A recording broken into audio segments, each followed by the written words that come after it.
भरा हुआ होना है। ये विश्वास रखें कि अगर कभी भी किसी को शांति उपलब्ध हुई है, आनंद उपलब्ध हुआ है, तो मुझे भी उपलब्ध हो सकेगा। अपना अपमान ना करें निराश होकर।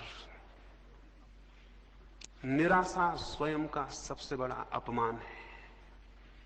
उसका अर्थ है कि मैं इस योग्य नहीं हूं कि मैं भी पा सकूंगा। मैं आपको कहूं, इस योग्य आप हैं, निश्चित पा सकेंगे। देखें, इतनी आशा से भर के चलें कि होगी घटना, जरूर घटना घटेगी। क्यों?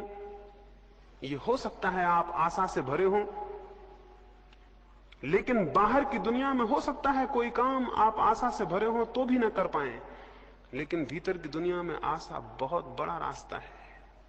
जब आप आशा से भरते हैं तो आपका कण कण आशा से भर जाता है, आपका रोआ रोआ आशा से भर जाता है, आपकी श्वास श्वास आशा से भर जाती है, आपके विचारों पर आशा का प्रकाश भर जाता है, और आपके प्राण के स्पंदन में, आपकी हृदय की धड़कन में आशा व्याप्त हो जाती है।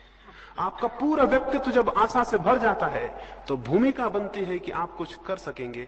और निराशा का भी व्यक्तित्व होता है, कण कण रो रहा है, उदास है, थका है, डूबा हुआ है, कोई प्राण नहीं है, सब जिससे कि आदमी जिंदा नाम मात्र को हो और मरा हुआ है।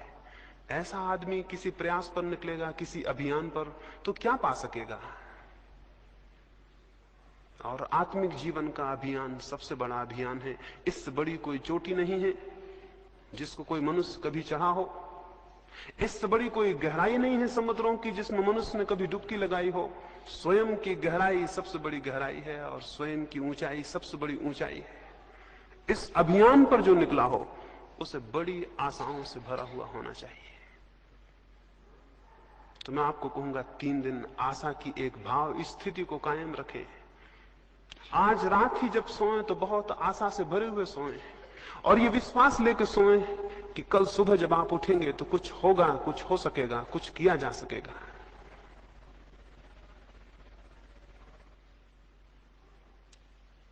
दूसरी बात मैंने कही, आशा का एक दृष्टिकोण। आशा के इस दृष्टिकोण के साथ ही ये भी आपको स्मरण दिला दूं, इन पीछे कुछ वर्षों के अनुभव से इस नतीजे पर पहुंचा हूं कि हमारी निराशा इतनी गहरी है कि जब हमें कुछ मिलना भी शुरू होता है तो निराशा के कारण दिखाई नहीं पड़ता। अभी मेरे पास एक व्यक्ति, स्मरणीय वो है जो घटित हुआ हो, थोड़ा सा कण भी अगर लगे शांति का, उसको पकड़े, वो आपको आशा देगा और गतिमान करेगा। और अगर आप उसको पकड़ते हैं जो नहीं हुआ, तो आपकी गति अवरुद्ध हो जाएगी। और जो अंधकार ज्यादा हो तो भी उसे विचार करने को नहीं कहता, किरण छोटी हो तो भी उस पर ही विचार को खड़ा करने को कहता हूं। इससे आशा की दृष्टि खड़ी होगी। अन्यथा हमारे जीवन बड़े उल्टे हैं।